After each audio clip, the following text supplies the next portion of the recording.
is helped along the way by various features available through the Google Assistant device. Someone's at the front door. What do I owe you? Looks like you paid online. Keep the change, you filthy animal. Okay, cool. Hey, Google, turn down the temperature 2 degrees.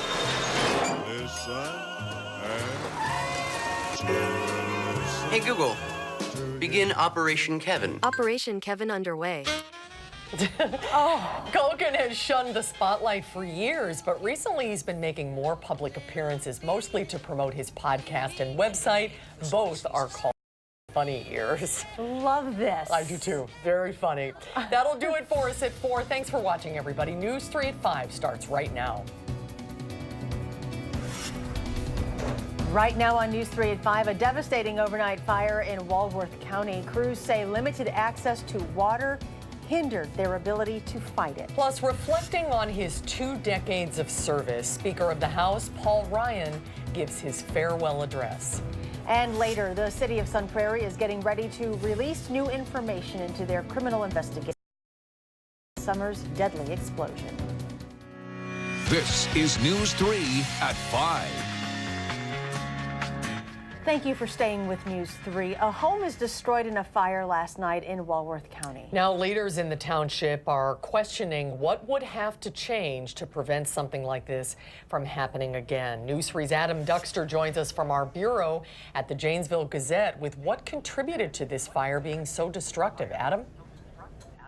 Well, Susan and Charlotte, only a couple of thousand people live in the town of Richmond, and town leaders say a town that small has a lot of benefits, but also some drawbacks best displayed through a fire that tore through a home last night. I think being a rural community is why a lot of the people like to come and live here. Jeff Carbash has lived in the township of Richmond for close to 25 years, a small town where he says people can go to get away from it all. Privacy.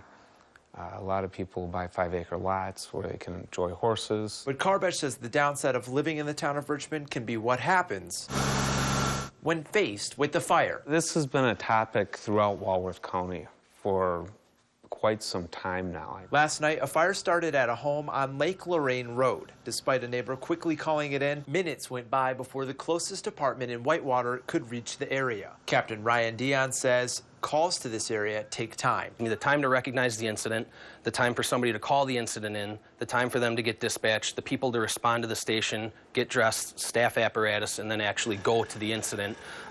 It takes time. And when the department did get there, they relied on more than a dozen other departments to get the proper amount of water to the scene. Carbash says most of the properties in the township qualify for an ISO 10 insurance, which is the highest possible rating of risk, which can lead to problems for homeowners. Lots of insurance companies won't even insure you. And first responders alike. I can tell you that people that I speak to will oftentimes, it's in the back of their mind, they understand that they are, minutes away, several minutes away from help.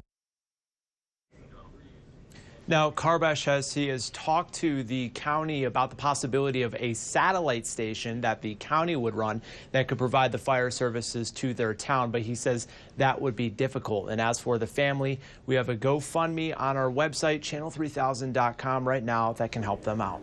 Adam Duxter reporting from our Rock County Bureau in Janesville. Adam, thanks. House Speaker and Janesville Congressman Paul Ryan is saying goodbye as the representative of Wisconsin's 1st District. Ryan is headed back to life as a private citizen in Janesville following a farewell address in the Library of Congress today. He is calling tax reform the legacy of his work in Congress and as Speaker, and saying that not accomplishing entitlement reform is his greatest unfinished business. To everything there is a season, and for me, this season of service is coming to a close. I have had the chance to do something that I love so much for so long, to do my small part to advance the American idea. Ryan also lamented the state of political discourse in America, saying that our problems can be solved if politics will allow it. Republican Brian Stile will be sworn in as the congressman for the 1st District in January. A criminal justice reform bill was overwhelmingly approved by the U.S. Senate last night. In a rare show of bipartisanship, senators voted 87-12 to approve the First Step Act. It addresses prison overcrowding and creates a fairer system for nonviolent drug offenders. It eases the 3 strikes rule by reducing a mandatory life sentence for some drug offenders to just 25 years, and it improves early release opportunities and expands job training. The House is expected to pass the bill later this week, and President Trump is expected to sign it. Governor-elect Tony Evers announced new members of his cabinet today. During an event in Milwaukee, he announced 4 secretaries for the Departments of Administration, Corrections, Resources, and Tourism. Evers says he made his picks based on talent. All these issues that we ran on in the campaign, whether it's health care, whether it's transportation, whether it's education, criminal justice reform, we have to have leaders that know how to connect the dots. Some Republicans are criticizing a lack of geographic diversity in Evers' picks. All 4 are from Milwaukee. 2 are African American, 1 is a woman, and the 4th is a white man. It has been another above-average weather day, and we're actually monitoring a chance for some rain and maybe a wintry mix in the days ahead. Let's get a look at your first alert forecast. Chief Meteorologist Gary Canalti is on the backyard weather patio with more. Hi, Gary. I don't know if I'd characterize it as a wintry mix. I would just say the rain showers maybe mixed with a few flakes of snow. I don't think anything is going to stick to the ground because temperatures are going to be generally above freezing when the precipitation is falling. Let's start out by taking a look at visible cloud track. You can see plenty of clouds across the state, although they weren't thick clouds. You can see some sunshine from time to time, but for the most part, those clouds not bringing much in the way of precipitation.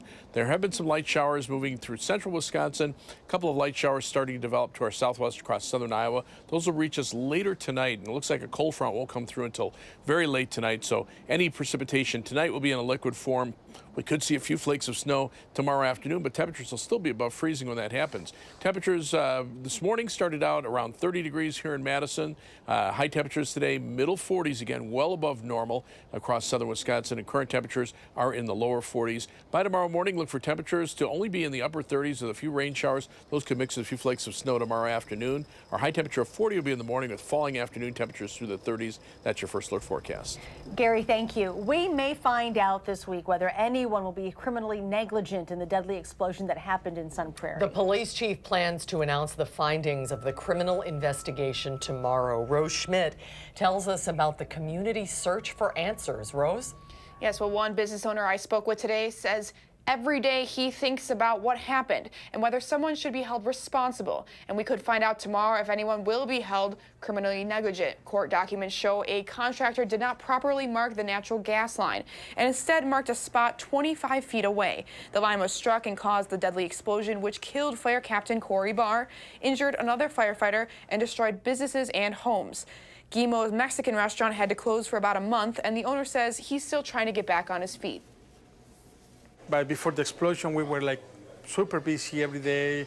Now, some days we are not, some days. So, but we're getting there, so we're not worried. I know people from Sun Prairie are really nice, and they like us. So. The city changed tremendously over the past 5 months, with some businesses moving in and others moving out. The mayor says his goal will be creating new development in the place of the 5 buildings that were destroyed in that explosion. And the Occupational Safety and Health Administration is also investigating this explosion, but OSHA investigations can take up to 6 months, meaning those findings will likely not be released until the beginning of January. We will continue to follow it. Thank you, Rose. Police say a man was cleaning his gun inside his apartment last night when it accidentally went off.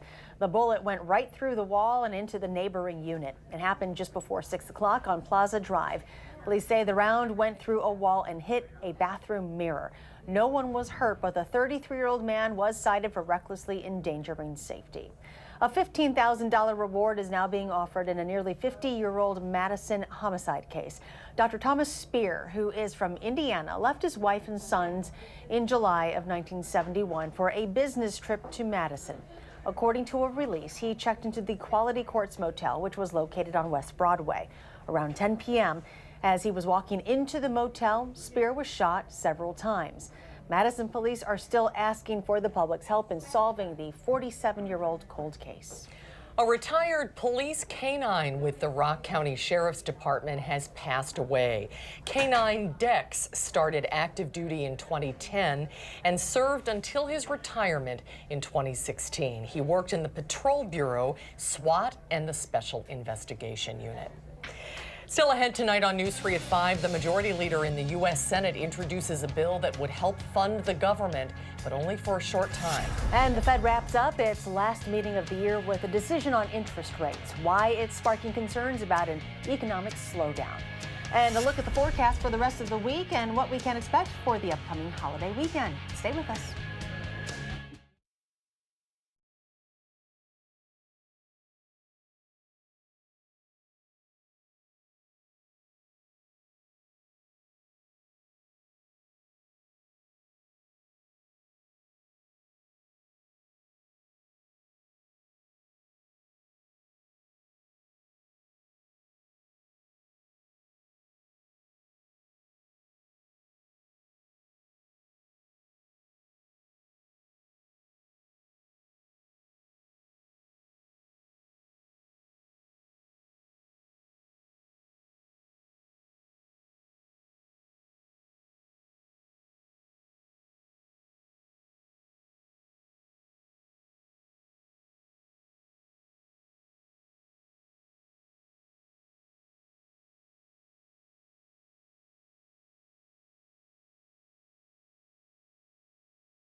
Welcome back. U.S. Senate Majority Leader Mitch McConnell says he is introducing a stopgap measure to continue funding the government until early February to avert a government shutdown. The full Senate will vote on the bill today. He calls it a simple measure to show that Republicans are governing. It does not include funding for the president's controversial border wall. Congress faces a Friday deadline to fund a portion of the government or risk a partial shutdown. The measure will provide the resources necessary to continue normal operations through February the 8th. Lawmakers have been at a standstill over President Trump's demands for $5 billion to fund the border wall. The U.S. is planning to withdraw troops from Syria. A U.S. defense official says planning is underway for a full and rapid withdrawal of troops.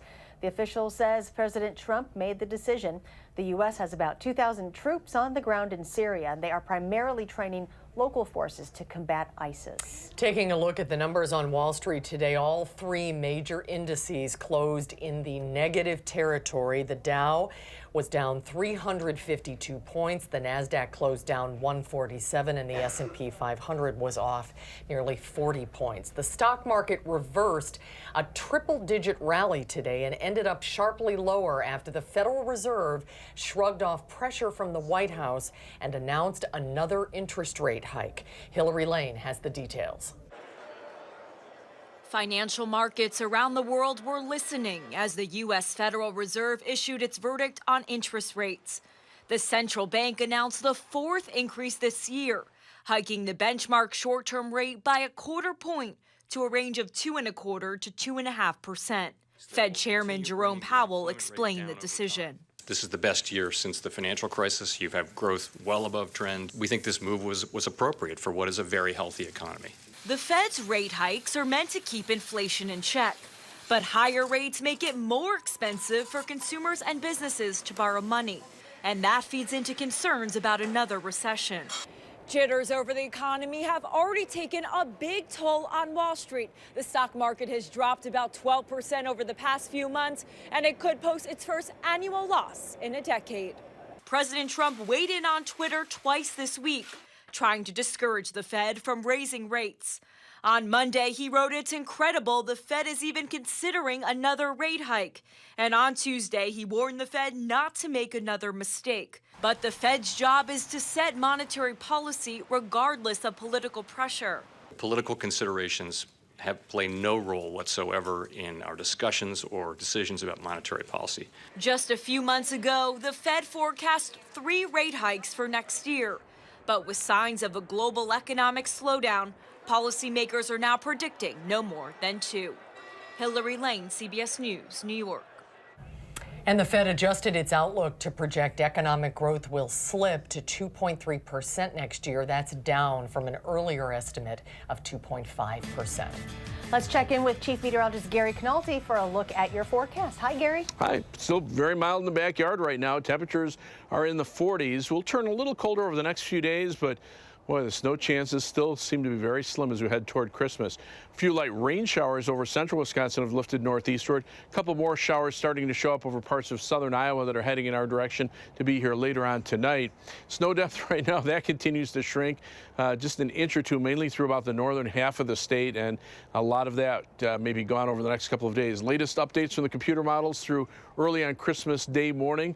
You can see very little expected from the European computer model. Maybe a better chance for a white Christmas farther to the south of us. That'll be mainly Christmas Eve night, but we'd just be on the northern fringes of that with a few flurries. And the GFS computer model, just in the process of updating with the actual numbers, but that was showing very little, if any, snow other than just a few flurries. Now, the future track model, which well, for some reason, that's also in the process of updating. There we go.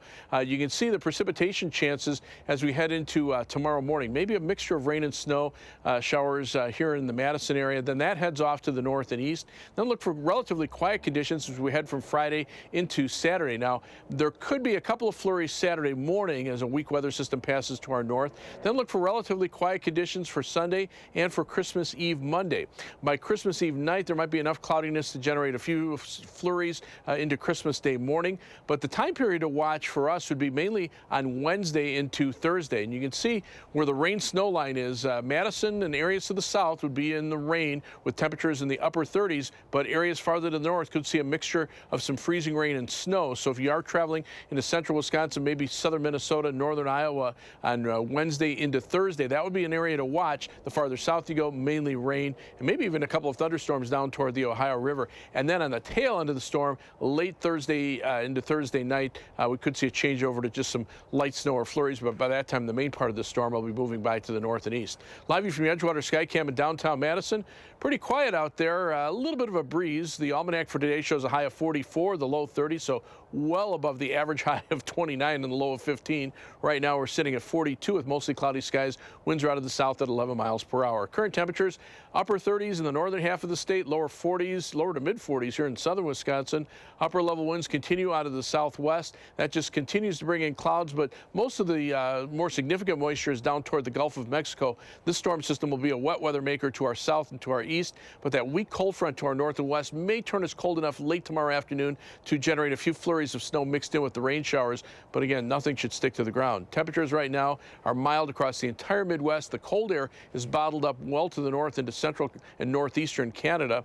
And as we look at future track again, you can see those clouds thickening up to the west. We'll see plenty of clouds for tomorrow with a chance for some rain and snow showers. For tonight, look for a low of 38. It'll be breezy and mild. Chance for a shower by morning. Tomorrow's high of 40 will be in the morning. Then we'll turn colder in the afternoon. Temperatures will drop through the 30s, and the showers could mix with a few flakes of snow. On future track, you can see just how slim the rain chances are. A few showers late tonight. Highs tomorrow around 40 in the morning, then rain or snow shower chance in the afternoon.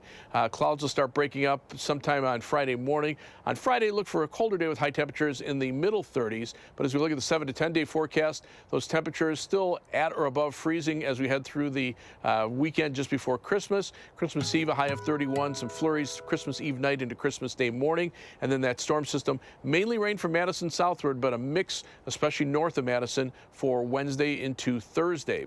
As we take a look at first alert traffic, right now we're seeing some delays on the Beltline. That's the live view from the DOT camera at Park Street. Slowdowns in both directions. People doing their last minute holiday shopping. Right now, eastbound Beltline very slow from around Monona Drive to Verona Road. Westbound delays start around Fish Hatchery Road and head back to around John Nolan Drive. Right now, a 27-minute commute in the eastbound direction from University Avenue to the interstate, 20 minutes back in the westbound direction. Heading out of Madison, a quick trip on the interstate, 26 minutes on I-3990 from the Beltline to Janesville, and then 19 minutes out to Sauk City on US 12 and 19 minutes to Sun Prairie on East Washington Avenue and US 151. That's your first alert traffic. All right, Gary, thank you. You're welcome. Still ahead tonight at 5, a scam warning ahead of the holidays. And Facebook is back under fire, accused of giving its corporate business partners extensive access to your personal data. The story when we come back.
With the holidays just around the corner, scammers are looking for every opportunity to take advantage. Financial planners say there are 3 types of scams to be on the lookout for this time of the year. Those deal with shipping and fake tracking numbers, phishing scams that try to steal your credit card information, and travel scams. Experts say some email offers or discounts to places might be too good to be true, so be sure to check who the offer is coming from and always ask for references. Never wire money to someone that you don't know. A new privacy scandal for Facebook. New information reportedly shows the social media giant gave its corporate business partners extensive access to your personal data for years and never told anyone. A report in the New York Times says Facebook made data sharing deals with dozens of the world's other tech giants. CBS News correspondent Tony DeCappo reports. At a congressional hearing in April, CEO Mark Zuckerberg insisted the data of Facebook's more than 2 billion users is safe. Yes or no, is Facebook limiting the amount or type of data Facebook itself collects or uses? Congressman, yes, we limit a lot of the data that we collect and use. But according to a new report in the New York Times, for years, Facebook struck deals to share users' personal data with more than 150 companies, including Netflix, Spotify, and Amazon. Among the allegations in the report, Facebook allowed Spotify, Netflix, and the Royal Bank of Canada to read, write, and delete users' private messages. Amazon was able to obtain users' names and contact information through their friends. And Microsoft's Bing was able to see the names of virtually all Facebook users' friends without consent. Privacy issues, security breaches, and the distribution of fake news has plagued Facebook for months. The scandals have forced Zuckerberg and Chief Operating Officer Sheryl Sandberg to publicly apologize. We know that we did not do a good enough job protecting people's data, and I'm really sorry for that, and Mark's really sorry for that. This could go beyond bad public relations for Facebook, and here's why. A 2011 settlement agreement with the Federal Trade Commission requires Facebook to obtain consumers' consent before sharing their information. A Facebook spokesperson told The Times most of its partners did not require this because it considered the partners extensions of itself. Tony DeCappo, CBS News, New York. The Times says it interviewed about 50 former employees and corporate partners and reviewed hundreds of pages of Facebook documents. It says Facebook's partners were able to seek the data of hundreds of millions of people a month in 2017. Facebook said in a statement to CBS News, it is participating partners don't get to ignore people's privacy settings, and it's wrong to suggest that they do, adding, we know we've got work to do to regain people's trust, and that is where we've been focused for most of 2018. Stay with us. A final check of your forecast when we return.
Here's a look at some of the stories we are working on tonight. President Trump declares victory over ISIS and orders troops out of Syria. We are going to speak with David Martin at the Pentagon and Holly Williams, who has been to Syria 10 times. Is this the solution for gridlock? Our test drive with Elon Musk. And the dog America fell in love with. He served President George H.W. Bush. Now Sully's next mission. Tonight on the CBS Evening News. And finally at 5, an eye-popping masterpiece is on display in California. Bakers created a giant gingerbread beach house retreat for Santa in Santa Barbara. They began baking and putting it together 6 weeks ago. Decorations include everything from cookie sand to sugary palm trees. Staff at the hotel estimate some 40 pounds of icing and 40 pounds of graham crackers were used to create the sweet confection. Bakers also used about 10 pounds of sugar, 18 pounds of gingerbread dough, 30 pounds of fondant, and 20 pounds of candy. That's pretty impressive. That's about 3 days in our house. Yeah, exactly. So what's the latest for us weather-wise? You know, take a look at Doppler radar right now. Just a few sprinkles of rain across parts of southern Iowa. Those will reach us later tonight. Maybe mixed with a couple of flurries of snow. Right now, too warm for that. We're at 42 degrees. Temperatures dropping into the low 30s. Some flurries around Christmas, and then some rain. Maybe a mix north of Madison after that. All right, thank you, Gary, and thank you for joining us. Susan and I will see you back here at 6.